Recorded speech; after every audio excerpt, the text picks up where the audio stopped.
I have all types of books, but I know that almost all of them are probably in my classroom right now. Let me go run to my classroom very quickly. I think we have a Veda here. And I'm going to go grab my bookshelf real quick. I forgot it in my Kadesh room.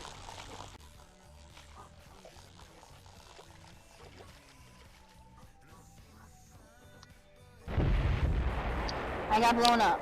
I am dead. Yep, Fox and Socks. Oh goodness. Okay, well I'm not going to use the book for Fox and Socks. I am going to read it off a note card, okay? So no one has to look away and see pictures. And I don't have to wait for it to res. How many times am I going to do Fox and Socks, guys? You guys are really adventurous with your book choices. Alright. Fox, fox, fox, knots, knots and bots, fox and socks, knots and fox and socks and bots, socks on knots and bots, fox and socks and bots on knots, chicks with bricks come, chicks with blocks come, chicks with bricks and blocks and fox come. Look sir, Mr. Knots sir, let's do tricks with bricks and blocks sir, let's do tricks with chicks and clocks sir. First I'll make a quick trick brick stack, then I'll make a quick trick block stack. You can make a quick trick chick stack, I can make a quick trick clock stack. And here's a new trick, Mr. Knots, socks on chicks and chicks on fox, fox on clocks on bricks and blocks and knots on bots. Now we come to ticks and talks sir, try to say this Mr. Knots sir, clocks on fox tick, clocks on knots talk. Six bricks tick, six chicks talk. Please sir, I don't like this trick sir, my tongue isn't quick or slick sir. I get all these ticks and clocks sir, miss with the chicks and talks sir. I can't do it Mr. Fox sir. I'm so sorry, Mr. Knox, sir. Here's an easy game to play. Here's an easy thing to say. New socks, who socks, who socks, who socks. Who sews, who socks, who sews, who socks. Who sees, who sews, whose new socks, sir? You see, who sews, new socks, sir. That's not easy, Mr. Fox, sir. Who comes, crow comes, slow Joe crow comes. Who sews, crows, Sue sews, crows. Slow Joe crow sews, whose clothes? Sue's clothes. Sue sews fox of socks in socks now. Slow Joe crow sews knocks in box now.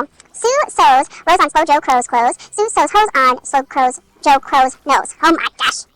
Hose goes, rose goes, nose hose goes some, crows rose some. Mr. Fox, I hate this game, sir. This game makes my tongue quite lame, sir. Mr. Knox, sir, what a shame, sir. We'll find something new to do now. Here it is. Lots of new glue now. New glue, gooey goo. New goo, gooey gooey.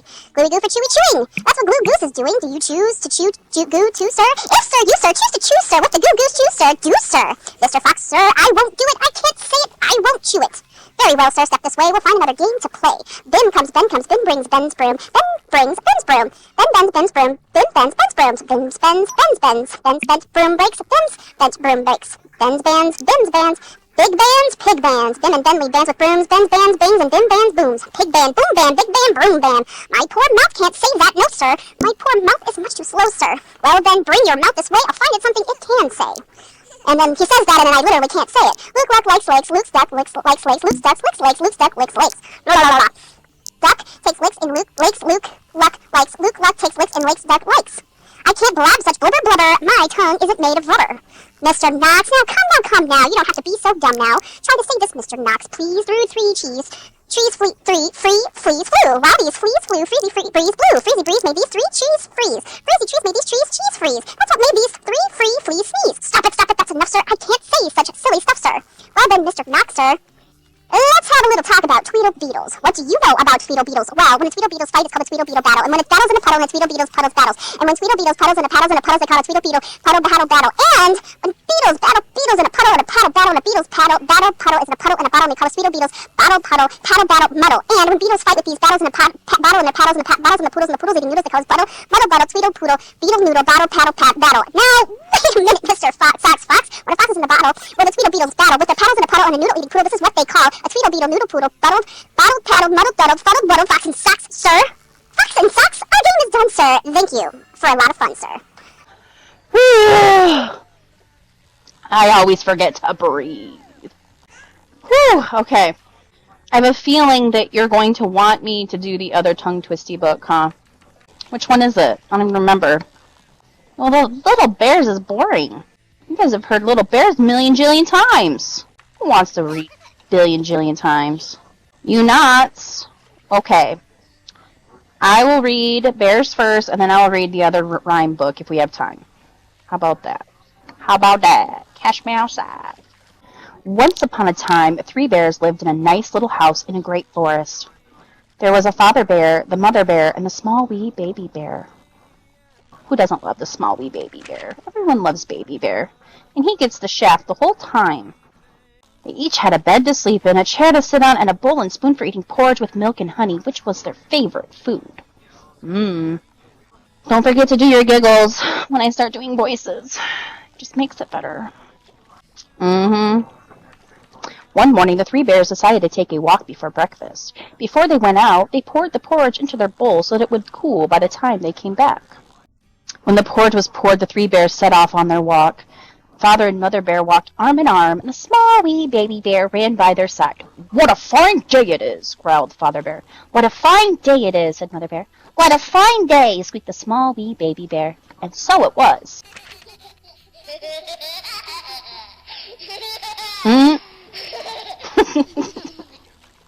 That laugh. The sun shone brightly, the leaves shivered in the soft breeze, the sparrows chirped, the bees buzzed, and a yellow butterfly perched on Father Bear's nose.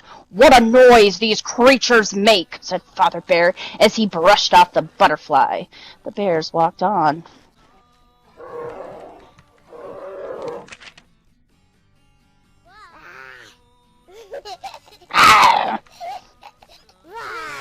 Good roars! You guys sound like fierce bears already. Now there lived in the same forest a small little girl who was called Goldilocks, and she was a little bit into breaking and entering, but we'll get to that later. Her hair looked just like sunbeams. She knew every tree and every flower in the forest. She loved the birds and liked to listen to their song. Goldilocks walked through the forest singing merrily.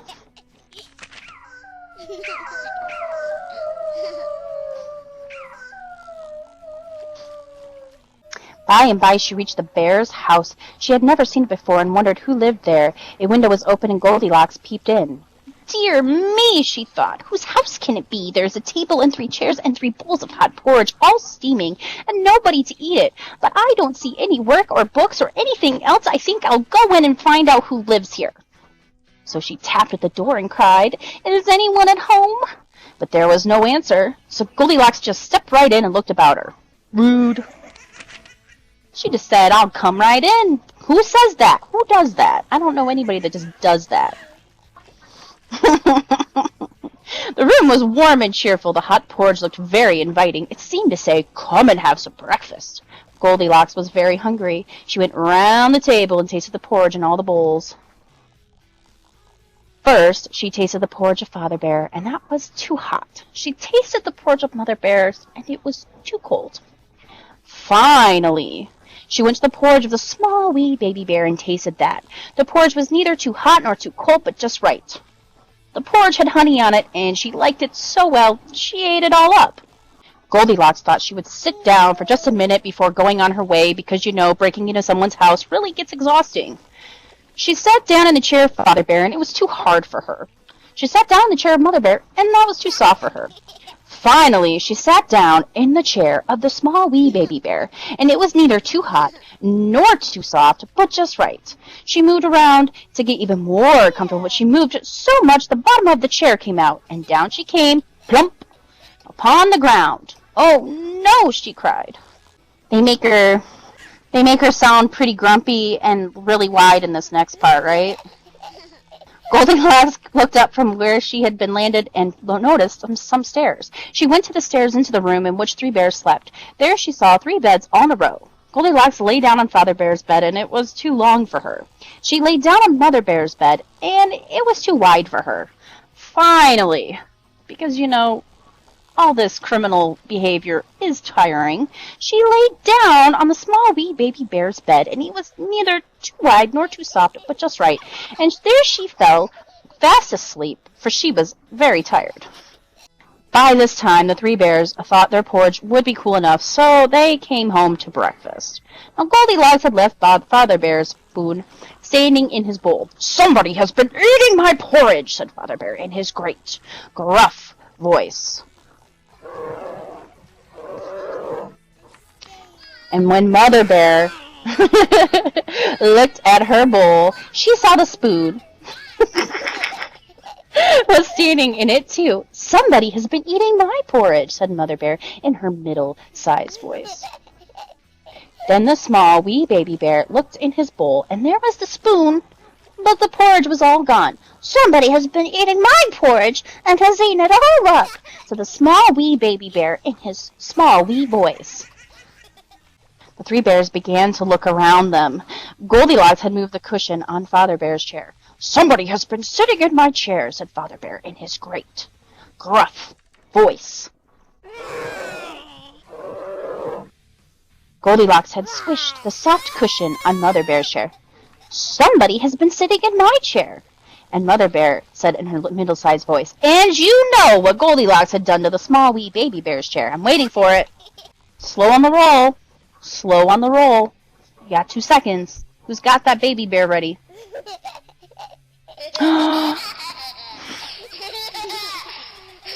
Nobody. Not even my gesture. "Yeah," said the small wee baby bear in his small wee voice. See, that saves me from going all crazy hyper sounding. "Oh my gosh, that's a really hard day."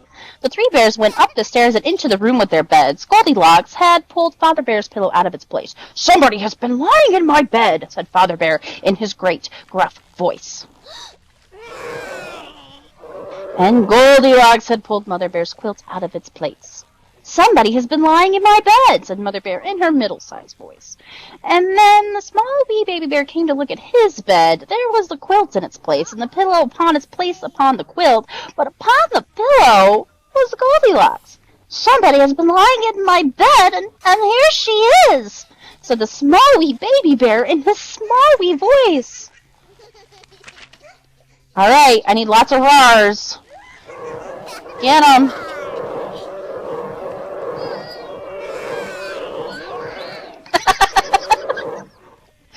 Scary! The Father Bear growled in his great gruff voice, and the Mother Bear growled in her middle-sized voice, and the Baby Bear squeaked in his small, wee voice.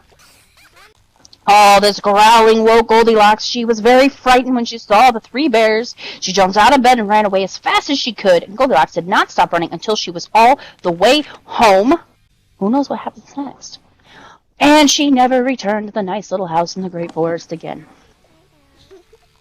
Hi, Miss Auntie Sissy Valley. All right, looks like we have time for Oh Say Can You Say. Help me. Help me. I tried to get out of it. I know, I tried to get out of it. I was like, oh, I'll try to spend some time talking about the three bears. And it looks like I got time. Am I doing crazy voices? Probably. Probably. I thought so. Yeah. Said a book-reading parrot named Hooey, "The words in this book are all phooey. When you say them, your lips will make slips and backflips, and your tongue may end up in St. Louis." Do you like fresh fish? Well, it's just fine at Finney's Diner. Finney has some fresher fish. It's fresher and much finer. But his best fish is his freshest fish, and Finney says with much pride, "The finest fish at Finney's is my freshest fish, French fried." So don't order the fresh or the fresher fish at Finney's. If you're wise, you'll say, "Fetch me the finest French fried, freshest fish in that Finney fries." I gotta come up with accents and stuff. Each time I turn the page. We have a dinosaur named Din. Din's thin. Din doesn't have much skin, and his bones fall out of his left front shin. And then they have to call in Pinnablin, who comes in with his handy shin pin bin. And when the thin bin shin bone pin, Din blin pins Din's shin bones right back in. Good on him. I have to go look at the page before I start my accents, because some of them are really hard to do in an accent. Let alone, like, in a normal voice, you know? Bread spreader spreads on beds, and bread spreader spread butters on breads. And that bed spreader better watch out when he's spreading, or that bread spreader's sure gonna butter his bedding. For Valley, okay, I'm gonna try. I don't do very well, but we'll try. Miss Winnie has, like, the best voice. Is she gonna listen? Or, ooh, okay. 5 minutes on the contest, yay! Hi! So I like saying hi, we don't even know if she can hear. Can she hear? Yeah. Okay. As he gobbled up the cakes on the plate, the greedy ape said as he ate, "The green grapes are, the greener king apes are, and the greener gobble green grape cakes, they're great." Are you having trouble saying this stuff? It's quite easy for me if you look in my mirror and see what I say, and then I say what I see. And I, like, butchered that. Super bad. Please don't hate me. I love you. I can't do it. Okay. Is she disappointed? Okay, good. Oh my god. You should leave your grots home when you travel by air. If you take them along, they charge you double the fare, and your grots must be packed and locked up in a grot box, which costs more, much more, than a little old fox box. It's heaps lots cheaper to fly with your foxes than waste all that money on boxes for groxes. And then you think what costs more, a simple thimble or a single shingle? A simple thimble could cost less than a single shingle should, I guess, so I think the single shingle should cost more than a simple thimble would. Alright, now I'm like stuck in that accent. Okay.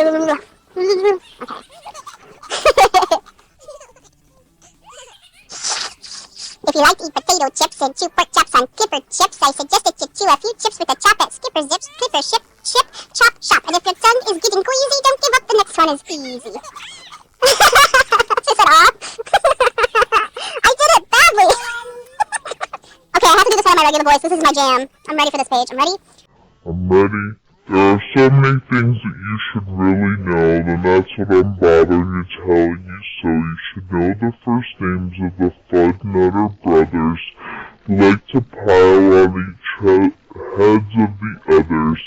If you start at the top, there are Biffer and Bud, and Skipper and Jipper and Jeffrey and Hud, and Horatio and Horace and Hendrix and Hud, and then some Dinwiddle, Woody and Dinty and Dead, also Fitzsimmons and Frederick and Fred and Slinky and Stinky and Stuart and Stud, and down at the bottom is poor little Lud. And if Lud ever sneezes, his name will be Mud. Whew! Alright, that's still my jam. I still got it. Woohoo! I need an accent, I don't know. We have two ducks, one blue, one black, and our blue duck goes quack, quack, and our black duck quickly quack, quacks back, and the quack blue quacks make her quite a quacker, but black is flicker, quacker, quacker. And speaking of quacks reminds me of quacks and stacks and sacks and shacks and snacks, so, oh say, can you say I've cracks in my sack, I've smoke in my stack, and I think there's a snack in the sack on my back. No, that's not Canadian. You want me to do Canadian next? I haven't done that one yet. Okay, I'll do it for you, friend. Listen, neighbor, you're doing me a concern. I think you need to be ultra-friendly, okay? Okay? I need lots of A's for this one, eh? Okay. Upon an island hard to reach, friend, the East Bend sits upon its beach. Upon the west sits the West Beast. Okay, friend? Are we all with it? Looks like they need to make friends with each other. Each beast thinks he's the best beast because one of them has milk in bags and one of them doesn't. Which beast is best? Well, I thought at first day that the East was best and the West was worse, but then I looked again from the West to the East and I like the beast on the East, beast, beach, West. Beast. Aww. Briggs, Pats, Pigs, Briggs, Pats, Pigs, Pigs, Briggs, Pats, Pigs, Pigs. Don't ask me why, it doesn't matter. He Briggs is a pig, big patter.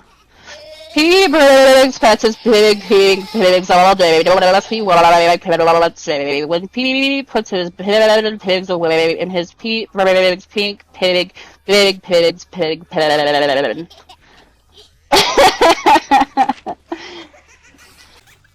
The winner is Miss Addison in first place, Tootsie in second place, and Olivia in third place.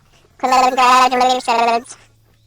Fritz needs Fred and Fred needs Fritz. Fritz needs Fred and Fred needs Fritz. Fred feeds Fritz with Fritzy Fred food, and Fred reads Fred with Ritzy Fritz food. And Fritz, when fed, has often said, I'm afraid Fred Fritz and Fred said Fred. I did not get through that one very well.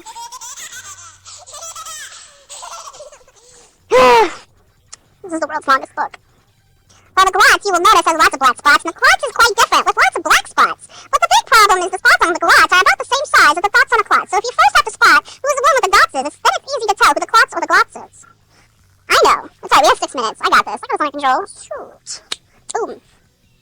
That's right, I just snapped at you guys. You're welcome. Yeah, so you're recording all of this. I just hear the giggles.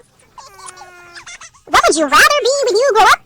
A cop in a cop's cap, or a cupcake cook, or a cupcake cook's cap, or a flapjack flapper in a flapjack cap? Or would you think that you don't like cops caps, or flapjack flappers, or cupcake cook's caps? Then maybe you're one of those choosy chaps who likes cookie captain's caps, perhaps. Whew, I'm a choosy. I like captain's cap, perhaps. You don't like pancakes? Nope. Wow. I don't know what accent to do. I'm like blinking.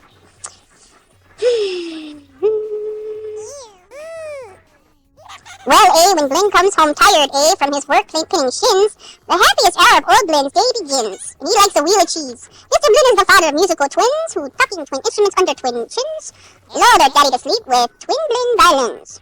I'm losing it. We're just winging it. eh? And or say, can you say, eh? Far away in Berlin, a musical urchin named Gretchen von Schwinn is a blue-footed, true-footed, trick-fingered, slick-fingered, six-fingered, trick-stringed, tin-swing mandolin.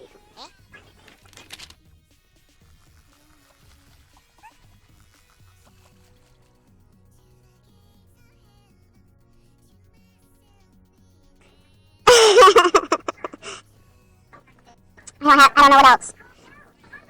Oh my gosh, Boston. The Harvard Yard, okay. If you hope to wash soap off a rope, simply scrub it with a scrope. Scrope is so strong and no rope is too long, but if you should wish to wash soup off a hoop, I suggest that is best, so that your whole silly souped up hoop soak in Sophie Cooper's super soup off hoop soak surge.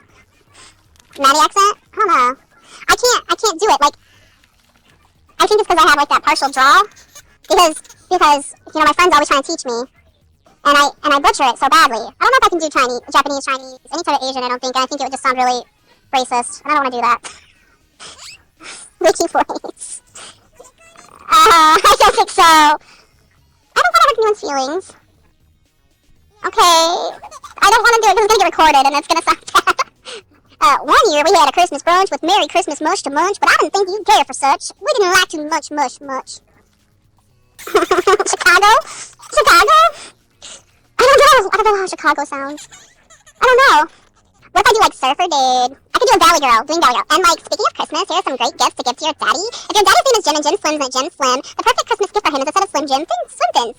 But, like, if your daddy's name is Dwight, and like, he likes to look at birds at night, then a gift for Dwight might be right, is a bird flight, night sight light. See, I just lost it. I started doing like a southern draw out of nowhere. See, I can't fight it. It's getting worse. Aww. Y'all. Oh no. But never give your daddy a walrus. A walrus with whiskers is not a good pet. When a walrus whispers is worse even yet. When a walrus whispers, do tough, rough, wet whiskers, your whole poor daddy's ear will get blisters and blisters. And that's almost enough of such stuff for one day. One more and you're finished. I say, can you say? It really isn't a good pet. It's a terrible pet. Oh, is it? The storm starts when the drops start dropping. When the drops start dropping, and the storm starts stopping. Oh man.